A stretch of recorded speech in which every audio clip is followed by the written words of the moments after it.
Luka Horvat nije očekivao da će ovako završiti četvrtak navečer. Sjedao je za stol restorana Vinodol u Zagrebu s osjećajem da već zna kako će se večer odviti. Profil na aplikaciji bio je kratak, fotografija mutna, a razgovor prije sastanka svedeno učtiv. Ime, Marko. Zanimanje, investitor. Ništa što bi ga zadržalo dulje od sat vremena. Luka je došao 10 minuta ranije, kako bi imao vremena skupiti misli. Restoran je bio prigušeno osvjetljen, tamne drvene lamperije davale su prostoru ozbiljnost koja ga je smirivala. Naručio je vodu i sjeo pokraj prozora, promatrajući tramvaje kako se kreću Ilicom. Mobitel mu je zazujao. Poruka od Marije, sestre. Ema te pita hoćeš li donijeti čokoladu. Kaže da ne može zaspati bez tebe. Osmijeh mu je prošao licem. Ema je imala 7 godina i bila je jedino stabilno u njegovom životu otkako je prije 3 godine ostao sam. Brzo je odgovorio. Donosim. Reci joj da je tatino sunce. Vratio je mobitel u džep i pogledao sat. Marko je kasnio 5 minuta. Luka je navikao na to. Muškarci s novcem obično su kasnili. Ili nisu dolazili uopće. Kad je Marko ušao, Luka ga je prepoznao po hodu. Siguran, odlučan, onaj koji ne pita za dozvolu. Bio je viši nego što je očekivao, odjeven u tamno odijelo bez kravate, kosa pomalo sjedana s ljepočnicama. Nije imao mobitel u ruci. Došao je ravno do stola, pružio ruku. Luka? Da. Marko? Marko Blagojević. Oprosti na kašnjenju. Rukovanje je bilo čvrsto, ali ne agresivno. Luka je to cijenio. Marko je sjeo nasuprot njemu, naručio vino, crveno, suho, i tek onda pogledao Luku ravno u oči. Znači, radni terapeut. Tako je. Teško zanimanje. Luka se malo nagnuo naprijed. Ovisi kako na to gledaš. Radim s djecom koja imaju cerebralnu paralizu. Oni mene uče više nego ja njih. Marko je klimnuo, ali Luka je vidio nešto u tom kimanju. Nije bila samo pristojnost. Bio je to interes. Imaš kćer, zar ne? Luka je zastao. Profil nije spominjao Emu. Nije htio da bude dio onog dijela priče. Ne odmah. Da, rekao je tiho. Emu, 7 godina. To je lijepa stvar, rekao je Marko. Djeca su temelj svega. Razgovor se nastavio rutinski. Posao, grad, Zagreb koji se mijenja, kultura koja nestaje. Luka je bio prisutan, ali polovina njegove pažnje već je bila kod kuće. Razmišljao je hoće li Ema ostati budna, hoće li ga čekati kraj vrata kao uvijek, bosa u pidžami s crtanim medvjedima. Nakon 40 minuta Luka je pogledao sat. Vrijeme je bilo da ode. Marko je primijetio. Moraš ići? Da, imam kćer koja me čeka. Marko je polako klimnuo. Razumijem. Luka je ustao, zahvalio na večeri i krenuo prema izlazu. Na vratima se okrenuo još jednom. Marko je još uvijek sjedio, nepomičan, promatrajući svoju čašu vina. Nije izvadio mobitel. Nije pozvao kelnera. Jednostavno je sjedio. Luka je izašao u hladnu večer. Listopadski zrak je bio oštar, mirisao je na kestene i vlagu. Tramvaj je stigao za 3 minute. Sjeo je kod prozora i zatekao sebe kako razmišlja o Marku. Ne jer mu se svidio, već jer mu je bilo neobično. Većina muškaraca nakon 40 minuta bi već tražila račun. Marko je ostao. Prije nego što ova priča krene dalje, zastani na trenutak. Odakle nas gledaš? Napiši u komentarima. Ako si prvi put ovdje na kanalu Priče izvan svemira, pretplati se sada. Ono što slijedi je priča koju su pokušali zakopati, ali sjećanje nije dopustilo da nestane. Luka je stigao kući malo prije 10. Stan je bio malen, hodnik, dnevna soba koja je ujedno bila i kuhinja, jedna soba za Emu, druga za njega. Sestra ga je dočekala u hodniku. Kako je bilo? Normalno, rekao je Luka. I ništa, bio je pristojan. Marija je uzdahnula. Luka, moraš se početi otvarati. On je skinuo jaknu. Otvoren sam, samo znam što želim. A to je? Nekoga tko shvaća da sam otac prije svega ostalog. Marija ga je pogledala dugo, zatim mu je položila ruku na rame. Ema je već zaspala, ali pitala je za čokoladu. Luka je ušao u Eminu sobu. Bila je sklupčana pod pokrivačem, plišani medvjed u naručju. Tiho je sjeo na rub kreveta promatrajući je kako diše. Ovo je bilo dovoljno.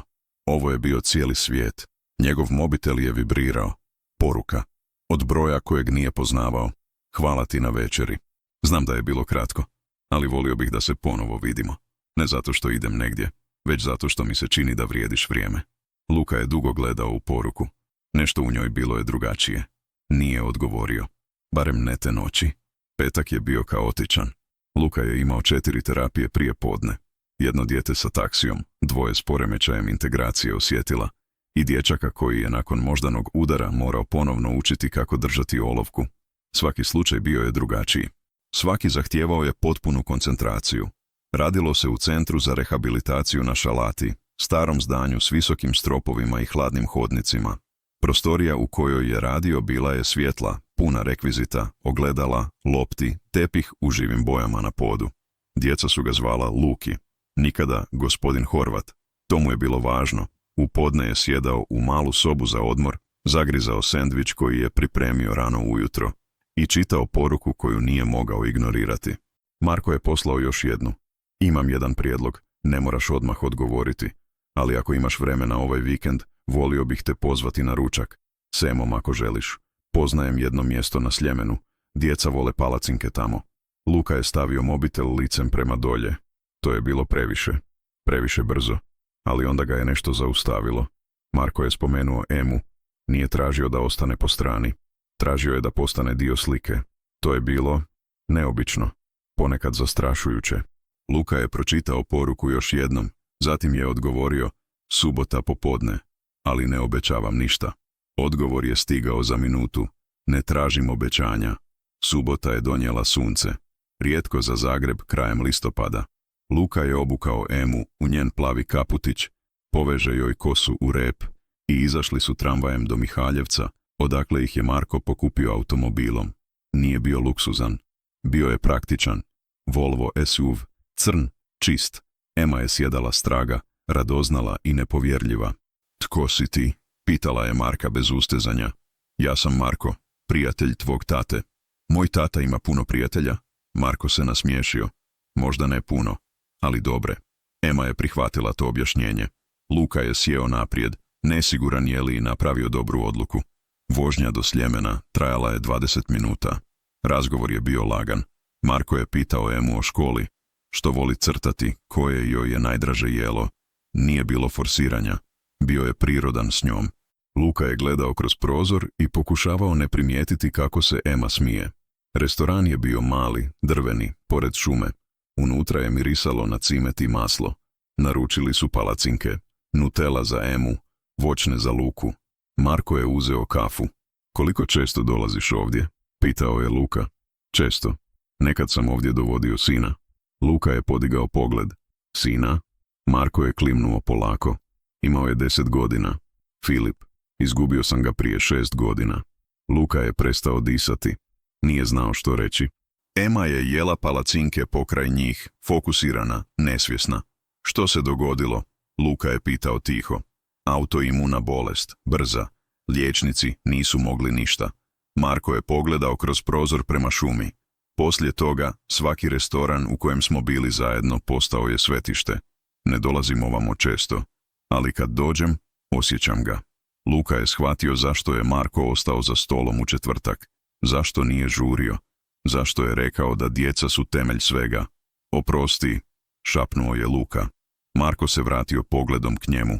Ne treba. Samo želim da znaš da razumijem što znači voljeti dijete. I štititi ga. Ostali su još sat vremena. Prošetali su šumskom stazom. Ema je trčala naprijed, skupljajući lišće. Marko i Luka hodali su polako. Zašto si me nazvao opet? Pitao je Luka. Marko je razmislio prije odgovora. Zato što si otišao kad si trebao. Zato što nisi ostao radi mene. To mi je bilo važno. Luka je osjetio nešto toplo u prsima. Nije znao kako to nazvati. Kad su se vraćali u grad, Ema je zaspala straga. Luka se okrenuo i pogledao je. Glava joj je bila naslonjena na prozor. Usnula mirno. Lijepa je, rekao je Marko tiho. Jest, rekao je Luka. I to je jedino što mi treba. Znam, rekao je Marko. Ali možda nije loše imati nekoga uz to. Luka nije odgovorio. Samo je gledao cestu ispred sebe. I pomislio, možda. Sljedećih tjedan dana, poruke između Luke i Marka bile su svakodnevne. Ništa agresivno. Jednostavne poruke. Ponekad o poslu, ponekad o gradu, ponekad o ničemu posebnom. Ali svaka poruka nosila je težinu. Nešto što je govorilo da osoba s druge strane tipkovnice nije tu slučajno. Marko nije postavljao pitanja o prošlosti, nije forsirao intimu. Luka je to cijenio. Previše ljudi u posljednjih godinu dana pokušavalo ga je nagovoriti da se otvori, kao da bi priznanje boli učinilo nešto lakšim. Marko je to razumio bez riječi, ali Luka je znao da priča ne može trajati vječno samo na površini. Ako je ovo išlo dalje, morao je reći istinu, ne cijelu, ali dio koji je važan. U srijedu navečer, nakon što je Ema otišla spavati, Luka je sjeo u dnevnom boravku s čašom vina i odlučio pozvati Marka. Nije planirao što će reći, ali osjećao je težinu šutnje koja se gomilala. Marko je podigao nakon drugog zvona. Luka, sve u redu? Da. Ili, ne znam, možemo razgovarati? Naravno, reci. Luka je duboko udahnuo. Znaš da sam samohrani otac, ali nisi me pitao što se dogodilo i trebam ti to reći. Marko je bio tih trenutak. Ako želiš reći, slušam. Luka je zatekao sebe kako govori. Prvi put u 2 godine, bez da ga je netko pitao. Emina majka se zvala Iva. Upoznali smo se na fakultetu. Ja sam studirao fizikalnu terapiju, ona biologiju. Vjenčali smo se s 25. Ema je rođena godinu dana kasnije. Zastao je. Sjećanje je bilo jasno, kao da gleda fotografiju koja ne blijedi. Iva je bila briljantna, ali imala je probleme. Nije to bilo ništa što bih mogao razumjeti. Ovisnost o tabletama.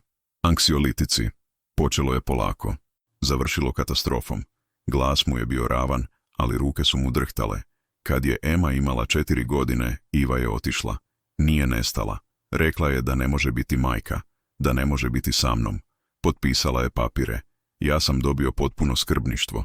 I nisi je vidio od tada? Pitao je Marko tiho. Jednom. Prošle godine. Vidjeli smo je u tramvaju. Ema je nije prepoznala. Ja jesam. Iva je pogledala prema nama. Vidio sam njeno lice i jednostavno je prošla dalje. Luka je zatvorio oči. Nije pitala. Nije stala. I ja nisam zvao. Marko je bio tih dugo. Zatim je rekao nešto što je Luku zaprepastilo. To je bila hrabrost. Što? Ne zvati ju. Ne tražiti ništa. Zaštititi Emu od nečega što bi moglo napraviti štetu. To je bilo teško. I hrabro. Luka je osjetio knedlu u grlu. Ne osjećam se hrabro. Osjećam se kao da cijelo vrijeme samo preživljavam. A to je dovoljno, rekao je Marko. Preživljavanje s djetetom koje te voli, to nije malo, Luka. Razgovor se nastavio još pola sata. Marko je govorio o Filipu, kako ga je podučavao šahu, kako su vikendima odlazili na Maksimir, kako je dječak volio nešto što je zvao ekspedicije, šetnje bez cilja, samo da vide što će otkriti. Kad je umro, izgubio sam taj osjećaj svrhe, rekao je Marko. Posao je bio tu, novac je bio tu, ali to nije bilo ništa. Što te natjeralo da se vratiš? Pitao je Luka. Nisam siguran da sam se vratio, rekao je Marko. Ali možda sam naučio kako živjeti s prazninom, kako nju učiniti dijelom mene bez da me uništi. Luka je razumio. Možda nije mogao osjetiti isto, ali razumio je. Kad je razgovor završio, Luka je ostao još dugo sjeo u tami dnevnog boravka. Mislio je o Ivi, o Emi, o svemu što je moglo biti drugačije. Ali onda je pomislio na Marka. I pomislio je, možda postoji nešto više od preživljavanja. Možda postoji nešto kao izgradnja nečeg novog. Polako. Sa svrhom. I bez žurbe. Vikend je došao kao obećanje mira. Luka je poveo Emu u zoološki vrt na Maksimiru. Nešto što su radili svake jeseni, rutinu koju je dijete obožavalo. Vrijeme je bilo sjajno, hladno, ali bez vjetra, sa zlatnim suncem koje je probijalo kroz krošnje hrastova.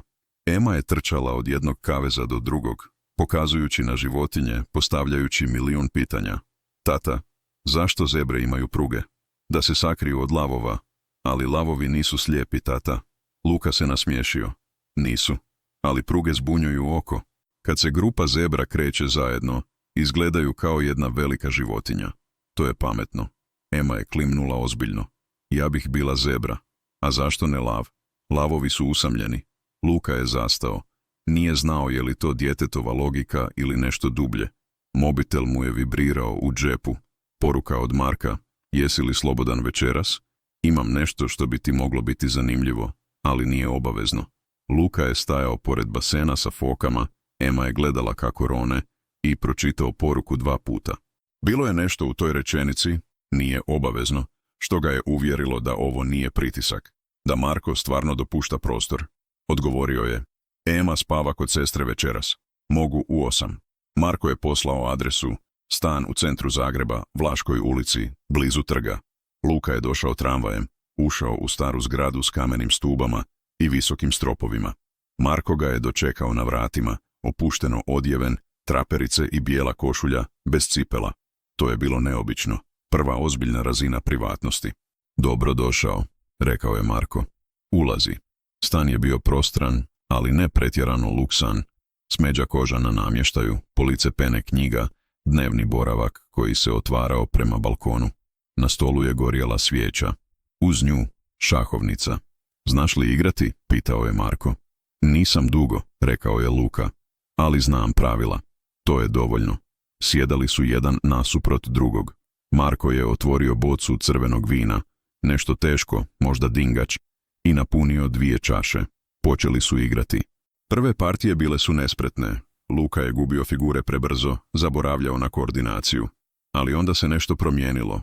Počeo je razmišljati sporo, promišljeno, kao da je terapijska soba gdje svaki pokret ima posljedicu. Marko je igrao drugačije. Brzo, precizno, ali nije bio agresivan. Svaki njegov potez ostavljao je prostora. Učio si se od Filipa? Pitao je Luka. Učio sam ga ja, rekao je Marko. Ali on me naučio zašto igrati. Ne zbog pobjede, zbog vremena zajedno. Luka je pomaknuo konja. Onda ne brineš ako izgubiš? Ne, briga me ako ne obratim pažnju. To je bio trenutak u kojem je Luka shvatio da Marko ne govori samo o šahu. Nakon 3 partije sjedali su na balkon s dekama. Zagreb je bio tih ispod njih, buka Vlaške umirena, samo povremeni tramvaj i smijeh iz udaljene kavane. Moram te nešto pitati, rekao je Marko tiho. Pitaj, što očekuješ od ovoga? Od nas? Luka je razmislio. Ne znam, nikada nisam bio u ovakvoj situaciji. Ne otkako je Iva otišla. A što želiš? Luka je pogledao grad. Želim da Ema bude sigurna. Želim da ne moram birati između ljubavi i roditelja. Želim da netko razumije da moja kćer dolazi prva. Marko je klimnuo polako. A ja želim biti uz nekoga tko to razumije. Jer ako dolazi prva, onda sve ostalo ima smisao. Luka je osjetio nešto puknuti u prsima. Nešto što je bio strah, ili nada, ili oboje. Ostali su na balkonu do ponoći. Pričali su o svemu. O gradu koji se mijenja, o politici koja se raspada, o umjetnosti koja nestaje iz škola. Ali najviše su pričali o djeci. Kako ih odgajati u svijetu koji im ne daje dovoljno. Kako ih zaštititi ne čineći ih slabima. Misliš li da si bio dobar otac? Pitao je Luka. Marko je bio tih. Ne znam, ali volio sam ga dovoljno da bude siguran u to. To je sve što sam mogao. Luka je shvatio da je to jedini odgovor koji vrijedi. Kad je Luka odlazio, Marko ga je ispratio do vrata. Stajali su u hodniku, blizu, ali ne preblizu. Hvala ti, rekao je Luka. Zašto? Što nisi žurio? Što si čekao? Marko se nasmiješio. Vrijediš čekanje. I u tom trenutku Luka je znao. Ovo nije priča koja će završiti brzo. Ali možda, samo možda, neće završiti uopće. Studeni je stigao s kišom i hladnoćom koja se uvukla u kosti. Luka je radio više nego inače. Centar za rehabilitaciju dobio je novo dijete sa cerebralnom paralizom, djevojčicu od 5 godina koja još nije mogla hodati samostalno. Zvala se Petra. Imala je velike smeđe oči i osmijeh koji je kršio srce. Luka je s njom radio 3 puta tjedno. Vježbe ravnoteže, jačanje donjih ekstremiteta, koordinacija. Svaki mali napredak bio je trijumf. Kad bi Petra napravila 3 koraka između paralelnih šipki, Luka bi je podignuo u zrak, a ona bi se smijala glasno, bez srama. Lijepo ju vodiš, rekla je jednom prilikom fizijatrica koja je promatrala iz kuta sobe. Volim svoj posao, rekao je Luka. Vidi se, ali istina je bila komplikovanija. Luka je volio svoj posao jer mu je davao nešto što je izgubio. Osjećaj da može nešto popraviti, da može nekoga spasiti, čak i malim potezima. Nije mogao spasiti Ivu. Nije mogao natjerati majku da ostane, ali mogao je pomoći djetetu da hoda. Marko je postao prisutan na način koji nije bio naporan. Dolazio bi kod Luke 2 puta tjedno, nikada bez najave, uvijek pitajući. Ponekad bi ostao na kavi, ponekad bi ponio Emu u park ili knjižaru. Ona ga je zavoljela brzo. Luka je znao da je to opasno, ali nije znao kako zaustaviti nešto što je prirodno. Jedne večeri, dok su sjedili u kuhinji, nakon što je Ema otišla spavati, Luka je rekao, Ema počinje pričati o tebi. Pita kad ćeš doći. Marko je podigao pogled. Je li to loše? Ne znam. Bojim se. Čega? Da se priviknemo na tebe i da onda jednostavno nestaneš. Marko je spustio šalicu. Pogledao je Luku ravno u oči. Ja ne bježim lako. Ne od ljudi koji mi nešto znače. Ali ne možeš obećati da ćeš ostati. Ne. Ali mogu obećati da ću te upozoriti ako nešto pođe krivo. I daću ti vremena. Tebi i Emi. Luka je klimnuo. Nije bilo dovoljno. Ali bilo je nešto. Vikend je donio nešto neočekivano. Marko ih je pozvao na putovanje. Samo jedan dan, samo do Samobora. Htio je pokazati Emi Kremšnite i Stari grad. Luka je oklijevao. Ali Ema je već bila uzbuđena, tako da je pristao. Vozili su se ujutro. Samobor je bio miran, skoro prazan. Turisti su otišli, samo lokalno stanovništvo. Šetali su kroz centar, usput su kupili kremšnite u staroj slastičarni. Ema je jela s obje ruke, ostavivši bijelu kremu na nosu. Vidi se da voliš sladoled, rekao je Marko. Ovo nije sladoled, smijala se Ema. Istina, ali kad voliš nešto jako, izgleda isto. Luka je promatrao njih dvoje. Bilo je nešto u načinu na koji je Marko razgovarao s Emom. Nije bio djetinjast, ali nije bio ni distanciran. Tretirao ju je kao osobu. To je bilo rijetko. Poslije kremšnita popeli su se prema Starom gradu. Staze su bile skliške od lišća, ali Ema je inzistirala da hoda sama. Marko ju je držao za ruku kad je trebala. Luka je hodao iza njih. Kad su stigli gore, sjeli su na zid. Samobor se širio ispod njih. Mali grad smetljen između brežuljaka, dimnjaci pušili iz kuća, rijetka crvena krova među sivima. Tata, je li ovo dvorac? Pitala je Ema. Bio je, ali sada je samo ruševina. Mogu li ovdje biti kraljica? Marko se nasmijao. Naravno, sve kraljice počinju u ruševinama.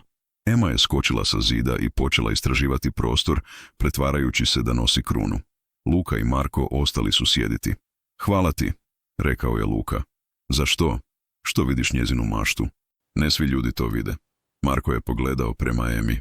Djeca žive u svijetu koji je istinit, prije nego što ih odrasli nauče lagati. Luka je htio reći nešto.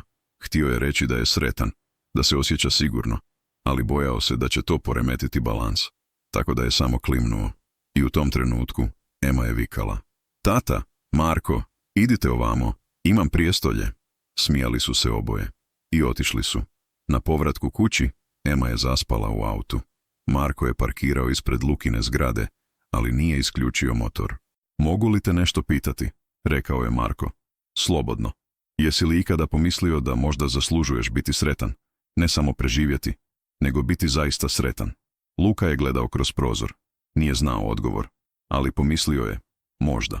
Prosinac je stigao sa snijegom koji se zadržao samo 2 dana prije nego što je otopljen. Zagreb je postao grad lampiona i užurbanosti. Ljudi su trčali između sajmova i trgovina, gradeći iluziju topline kroz potrošnju. Luka je izbjegavao gužve. Radio je duže smjene u centru, jer su mnogi kolege uzeli godišnji. To mu je odgovaralo. Posao je bio sigurnost, ali nešto se promijenilo.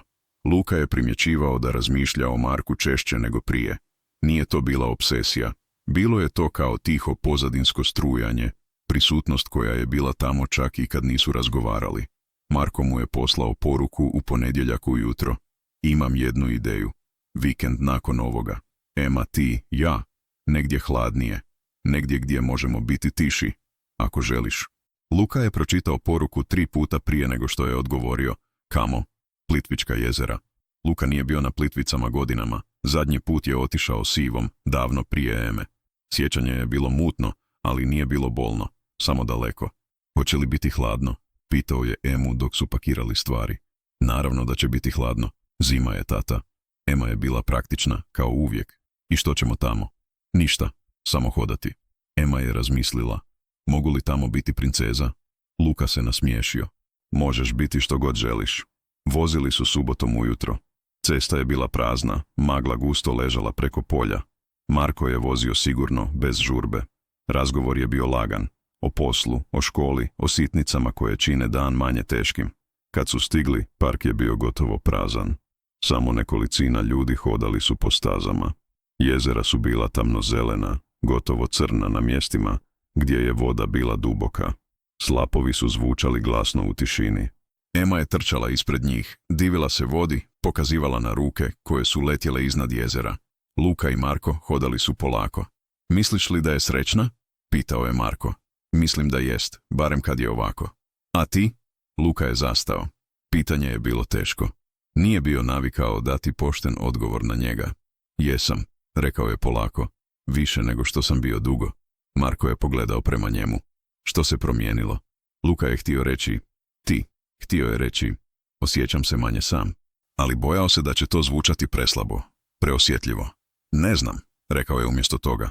Možda sam samo dopustio da se nešto dogodi. Marko je klimnuo. Ponekad je to najteže. Popeli su se prema velikom slapu. Ema je stajala blizu ograde gledajući vodu kako pada. Bila je tiha, gotovo u transu. Je li ovo bajka, tata? Pitala je tiho. Zašto misliš da jest? Zato što je previše lijepo da bude stvarno. Luka je sjeo pokraj nje. Ali jest stvarno. Samo zato što je lijepo ne znači da ne postoji. Ema je klimnula, ali nije bila uvjerena. Marko je sjeo s druge strane. Sjedali su tako, troje njih, mirno, promatrajući vodu. I u tom trenutku, Luka je pomislio, možda bajke postoje. Ne sa sretnim završecima, ali sa trenucima poput ovoga. Trenucima koji te uvjere da život može biti nešto više od preživljavanja. Na povratku kući, Ema je zaspala u autu, glava joj naslonjena na prozor. Marko je vozio polako, pažljivo. Hvala ti, rekao je Luka tiho. Zašto? Što nas vidiš? Cijele. Ne samo mene. Marko je pogledao prema njemu kratko, zatim vratio oči na cestu. Nisam siguran kako bi to mogao raditi drugačije. Luka je znao u tom trenutku. Znao je da ovo nije privremeno. Ovo je nešto što će morati imenovati. Nešto što će morati zaštititi. Ili izgubiti pokušavajući. Siječanj je bio surov. Ne zbog snijega, već zbog tišine koja je došla poslije blagdana. Grad je opustio dah, pa ga polako pustio. Luka je osjećao tu tišinu u sebi, kao da je čekao nešto, ne loše, ali nešto što će promijeniti ravnotežu. Marko je postao još prisutniji. Dolazio je 3 puta tjedno. Ponekad bi ostao samo na kavi, ponekad bi pomogao Luki oko kućanskih poslova, popraviti slavinu koja curi, sastaviti novi ormar za Emu. Nikad nije tražio pozornost. Samo je bio tu. Ema ga je zvala Marko, ali Luka je počeo primjećivati nešto drugačije u njenom glasu kad je izgovarala ime. Nešto toplije, sigurnije. Tata, može li Marko ostati na večeri? Ako Marko želi. Uvijek želim, rekao bi Marko, smijući se. Sredinom mjeseca Luka je dobio poziv od Marijane, voditeljice Centra za rehabilitaciju. Luka, možemo razgovarati u mom uredu. Bio je to ton koji nije obećavao ništa dobro. Luka je ušao u mali prostor. Police pene mapa. Prozor s pogledom na parking. Marijana je bila ozbiljna. Sjedni. Luka je sjeo. Dobili smo pritužbu, rekla je Marijana. Luka je osjećao kako mu se želudac stežao. Kakvu pritužbu? Roditelji jednog djeteta tvrde da si bio neprofesionalan, da si prekoračio granice. Kakve granice? Nisu konkretni, ali zabrinuti su. Kažu da si preblizu djetetu, da je tvoj pristup previše osoban. Luka je osjetio val ljutnje. To je moj posao. Radim s djecom. Ne mogu biti distanciran. Znam i ne sumnjam u tebe, ali moramo istražiti. Razumiješ? Luka je klimnuo, ali nije razumio. Razumio je samo da netko pokušava uništiti ono što voli. Naredna 2 tjedna bila su teška. Luka je nastavio raditi, ali svaka interakcija s djetetom bila je pod povećalom. Svaka riječ, svaki dodir, morao je biti svjestan. Marko je primijetio promjenu. Što se dogodilo? Luka je sjeo kraj stola u kuhinji, spustio glavu u ruke. Netko me prijavio na poslu. Kažu da sam neprofesionalan. Tko? Ne znam. Neće mi reći. Marko je bio tih. Zatim je sjeo nasuprot njemu. Što planiraš učiniti? Ništa. Ne mogu. Samo moram pričekati da istraga završi. A u međuvremenu? U međuvremenu živim pod mikroskopom.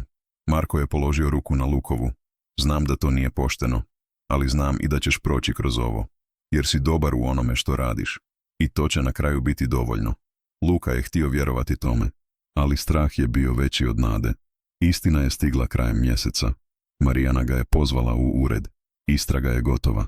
I pritužba je bila neosnovana. Roditelji su kasnije priznali da su reagirali emocionalno. Dijete je napredovalo brzo i oni su bili zabrinuti da će se oslanjati previše na tebe. Htjeli su ga zaštititi. Luka je osjetio olakšanje koje je bilo gotovo bolno. Znači, Mogu nastaviti raditi. Naravno, nikada nismo sumnjali u tebe, Luka, ali morali smo slijediti proceduru. Luka je ustao. Nije znao što reći. Htio je biti ljut, ali bio je samo umoran. Kad je došao kući, Marko je bio tamo. Sjedio je u dnevnom boravku s Emom, igrali su društvenu igru. Tata, Ema je skočila. Dobio si. Što sam dobio? Marko kaže da si dobio bitku. Luka je pogledao prema Marku. Ovaj se nasmiješio tiho. Ispričao sam joj priču o vojnicima koji se bore za ono što je ispravno i kako ponekad pobjede. Luka je sjeo pokraj njih. Osjetio je kako mu se oči pune suza, ali ih je zaustavio. Hvala ti, šapnuo je Marku. Uvijek, rekao je Marko. I u tom trenutku Luka je znao. Ovo nije samo prijateljstvo. Ovo je nešto dublje. Nešto što će morati nazvati pravim imenom. Prije ili kasnije. Veljača je donijela promjenu u atmosferi. Nevremensku. Zima je još uvijek trajala. Vjetar je bio oštar, nebo nisko. Ali nešto se promijenilo između Luke i Marka. Bilo je to neshvatljivo sprva, kao da su obojica čekala da drugi prvi kaže ono što je bilo očito. Luka se borio sa sobom. Nije bio tip koji lako imenuje osjećaje. Godinama je trenirao sebe da bude funkcionalan, ne emocionalan. Iva ga je naučila da ljubav može biti zamka, ali Marko je bio drugačiji. Marko nije tražio ništa. I upravo to ga je činilo strašnim. Jedne večeri dok je Ema spavala, Luka je pozvao Mariju, svoju sestru. Moram te nešto pitati. Pitaj. Kako znaš da je netko vrijedan rizika? Marija je uzdahnula. Ne znaš. Nikada ne znaš. Ali znaš kako se osjećaš kad si s njim. I to je dovoljno. A što ako napravim grešku? Luka, već si napravio grešku s Ivom. I preživio si. I podigao si Emu sam.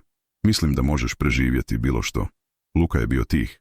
Bojim se da će Ema biti povrijeđena. Ema će biti povrijeđena ako te vidi kako ne živiš. Djeca uče o ljubavi gledajući nas. Što želiš da nauči? Luka nije znao odgovor, ali znao je da Marija ima pravo. Sljedeći vikend Marko je predložio nešto neobično.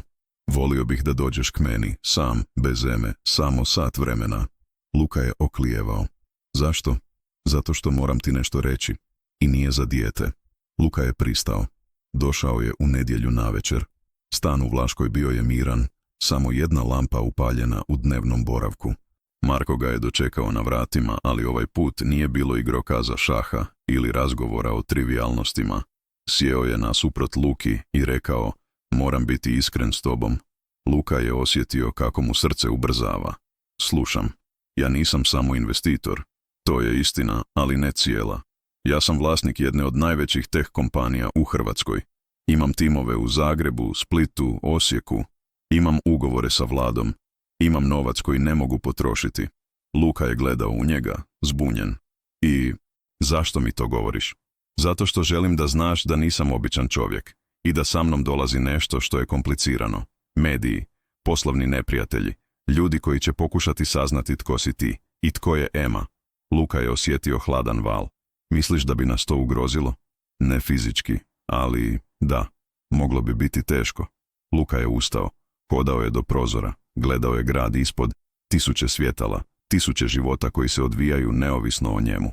Zašto mi ovo govoriš sada? Pitao je tiho. Zato što smo prešli granicu. I znam to. I mislim da ti znaš isto. Luka je zatvorio oči. Ne znam što reći. Marko je ustao, došao do njega. Stajao je pokraj Luke, ali ga nije dodirnuo. Možeš reći ne. Možeš reći da je to previše. I razumio bih. Luka se okrenuo prema njemu. A što ako ne želim reći ne? Marko je pogledao ravno u njega. Onda moram znati da si spreman na ono što dolazi. Jer neću dopustiti da te itko povrijedi. Tebe ili Emu. Luka je osjetio nešto toplo u prsima. Nešto što je bilo strah i nada zajedno. Nisam siguran da jesam spreman, rekao je iskreno. Ali ne želim da ovo završi. Marko je klimnuo. Onda ćemo to učiniti polako.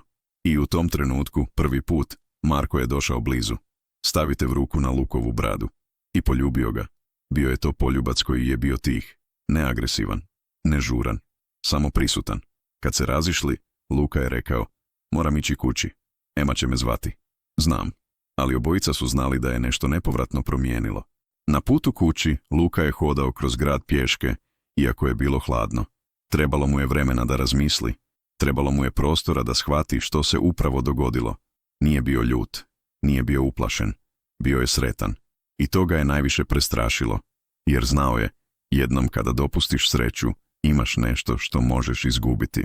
Ožujak je donio prve znakove proljeća, ne u temperaturi, već u svjetlu koje je trajalo dulje, u mirisu zemlje koja se budila. Luka je primijetio to dok je hodao s Emom do škole. Način na koji je dijete trčalo brže, kako se smijalo više. Nešto se mijenjalo u zraku, nešto lagano, ali trajno. Veza između Luke i Marka postala je javna samo između njih dvojice. Ema je znala da je Marko tu, ali nije razumjela kontekst. Za nju je bio prijatelj, možda više. Ali Luka nije žurio s objašnjavanjem. Dijete nije trebalo komplikacije. Trebalo je stabilnost. Marko je to poštivao. Nikada nije bio fizički blizak kad je Ema bila budna. Nikada nije forsirao intimu. Ali noću kad bi Luka došao k njemu, sve je bilo drugačije. Tišina između njih nestajala je. Razgovori postajali su dublji, dodir prirodniji. Ali onda je nešto puklo. Luka je bio na poslu kad je dobio poziv s nepoznatog broja. Podigao je telefon. Luka Horvat? Da. Ovdje je Ivana Miletić, novinarka portala Dnevnik Plus. Želimo razgovarati s vama o vašoj vezi s Markom Blagojevićem. Luka je osjetio kako mu se tlo povlači pod nogama. Što? Kako? Ne razumijem. Primili smo informaciju da ste vi i gospodin Blagojević u romantičnoj vezi. Možete li potvrditi? Luka je spustio telefon. Ruke su mu drhtale, srce je lupalo, nazvao je Marka odmah. Netko je procurio informacije, novinari znaju. Marko je bio tih trenutak. Dobro, očekivao sam to. Kako možeš biti miran? Oni će pisati o meni, o Emi. Neću im dopustiti. Kako? Već sam razgovarao s odvjetnicima. Bilo kakvo spominjanje Eme bez tvoje dozvole je kršenje zakona. Boriti ću se za to. Luka je sjeo na klupu kraj parka gdje je radio. Gledao je djecu kako se igraju. Ne znam jesam li spreman na ovo, šapnuo je. Znam, rekao je Marko, ali ja jesam i držat ću te sigurnim, tebe i nju. Članak je objavljen sljedeći dan. Nije bio senzacionalističan. Bio je kratak, činjenično napisan. Investitor Marko Blagojević u vezi s terapeutom Lukom Horvatom. Par želi privatnost. Nije bilo fotografija. Nije bilo detalja, ali dovoljno je bilo. Luka je primio poruke od prijatelja, kolega, čak i roditelja djece koju je liječio. Većina poruka bila je pozitivna. Neki su mu čestitali, neki su jednostavno rekli, sretan sam za tebe. Ali bilo je i onih drugih. Poruka koje su bile tihe, ali otrovne. Koje su sugerirali da nije primjereno, da dijete treba majku, da takve stvari nisu normalne. Luka ih je brisao odmah, ali ostajali su u glavi. Ema je primijetila promjenu. Tata, zašto si tužan? Nisam tužan, sunce. Jesi, vidim ti oči. Luka je sjeo pokraj nje. Ponekad odrasli moraju proći kroz stvari koje su teške, ali to ne znači da te ne volim. Voliš li Marka? Luka je zastao. Ovo je bio trenutak. Trenutak koji je čekao mjesecima. Da, rekao je tiho. Volim. Ema je klimnula. Znam, vidim. I je li ti to u redu? Ema je razmislila. Da li on voli mene? Jako. Onda je u redu. Luka je zagrlio kćer. Osjetio je kako mu se grudi stežu. Dijete je bilo pametnije nego što je zaslužio. Vikend nakon objave članka Marko je došao k njima. Donio je cvijeće, ne za Luku, već za Emu. Zašto si donio cvijeće meni? Pitala je začuđeno. Zato što si najvažnija osoba ovdje, rekao je Marko ozbiljno. I želim da znaš da te poštujem. Ema je bila tiha trenutak. Zatim je pružila ruku. Hvala. Marko je stisnuo njenu ruku i Luka je znao, što god dolazi, bit će u redu, jer ovo nije bila priča o dvoje ljudi, bila je priča o troje. I to je bilo dovoljno. Travanj je donio toplinu koja je ostala. Ne samo u zraku, već u načinu na koji je Luka počeo gledati svijet, kao da se nešto otvorilo, vrata koja su bila zatvorena godinama, ne glasno, ne dramatično, samo polako, dovoljno da prođe svjetlo. Prošlo je 5 mjeseci otkako je upoznao Marka. 5 mjeseci koje su promijenile sve, ali tiho, bez nasilja. Ljudi su prestali pisati o njima. Novine su prešle na drugu priču. Luka se vratio u normalu, ali normala je sada bila drugačija. Postojao je netko uz njega. I to je bilo čudno. Ali dobro. Jedne subote Marko je predložio nešto neobično. Hajdemo negdje gdje nikada nismo bili. Sva trojica. Kamo? Rovinj. Samo na dan. Ema nikada nije bila tamo. Luka je htio reći ne. Previše daleko, previše neizvjesno. Ali onda je vidio Emino lice kad je čula prijedlog. Oči su joj zasjale. Molim te, tata. Nikada nisam vidjela more u proljeće. Dobro, rekao je Luka, ali vraćamo se isti dan. Vozili su rano ujutro. Istra je bila zelena, mirisala je na borovinu i sol. Kad su stigli u Rovinj, grad je bio miran. Samo rijetki turisti, lokalni ljudi koji su sjedali u kavanama, riba koja se sušila na koncima kraj brodova. Šetali su kroz stari grad, uske ulice, kamene kuće, prozori s crvenim geranijima. Ema je trčala ispred njih, zadivljena svim što je vidjela. Tata, je li ovo Italija? Nije, ali blizu je. Dobro, jer ja još ne govorim talijanski. Marko se nasmijao. Mogli bismo te naučiti. Ema se okrenula prema njemu ozbiljno. Hoćeš li me učiti? Marko je zastao. Pogledao je prema Luki. Ovaj je klimnuo. Hoću, rekao je Marko. Ako želiš. Sjeli su na obali, na kamenim stepenicama koje su sezale do mora. Ema je bacala kamenčiće u vodu, brojala koliko puta će odskočiti. Luka i Marko sjedali su pokraj nje, tiho. Misliš li da je sretna? Pitao je Marko tiho. Mislim da je sretna onoliko koliko dijete može biti. Ima krov, ima mene.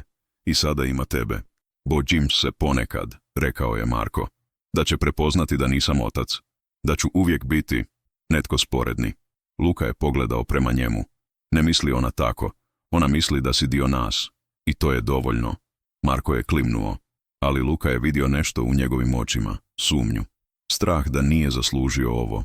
Da ne zaslužuje još jednu priliku nakon što je izgubio Filipa. Ti nisi zamijenio Filipa, rekao je Luka tiho. To što voliš Emu ne znači da si prestao voljeti njega. Marko se zagrcnuo. Nije znao što reći. Samo je klimnuo. Poslije podne, dok su sjedali u malom restoranu kraj mora, Ema je pitala nešto što je iznenadilo obojicu. Marko, hoćeš li ostati s nama? Marko je pogledao prema Luki. Ovaj je bio tih. Što misliš pod ostati? Pitao je Marko nježno. Kao uvijek, ne samo ponekad. Marko je uzeo Eminu ruku. Volio bih, ali to nije samo moja odluka. Tvoj tata mora biti siguran. Ema se okrenula prema Luki. Jesi li siguran, tata? Luka je gledao u svoju kćer. Gledao je Marka. I shvatio je nešto. Nije mu bilo važno biti siguran. Bilo mu je važno biti hrabar. Jesam, rekao je tiho. Ema se nasmijala. I to je bilo dovoljno. Na povratku kući, Ema je zaspala straga. Marko je vozio polako. Luka je gledao kroz prozor. Hvala ti, rekao je Marko. Zašto? Što si mi dao priliku? Što nisi odustao? Luka je okrenuo glavu prema njemu. Nisam ti ja dao priliku. Ti si je uzeo. I zadržao je. Marko se nasmiješio. Možda oboje. Kad su stigli kući, Luka je odnio Emu u krevet, pokriti je pokrivačem, poljubio je u čelo. Kad se vratio u dnevni boravak, Marko je stajao pokraj prozora, gledajući grad. Ostaću još malo ako je u redu, rekao je Marko. U redu je. Sjeli su na kauču, tiho, bez riječi. I u tom trenutku Luka je shvatio, ovo nije bila priča o tome kako pronaći nekoga. Bila je priča o tome kako dopustiti nekome da ostane. Kako izgraditi nešto polako, bez garancija, bez sigurnosti. Kako vjerovati da ljubav ne mora biti savršena da bi bila stvarna. I kako dijete može biti most između dva čovjeka koji su obojica bili slomljeni, ali zajedno, možda čitavi.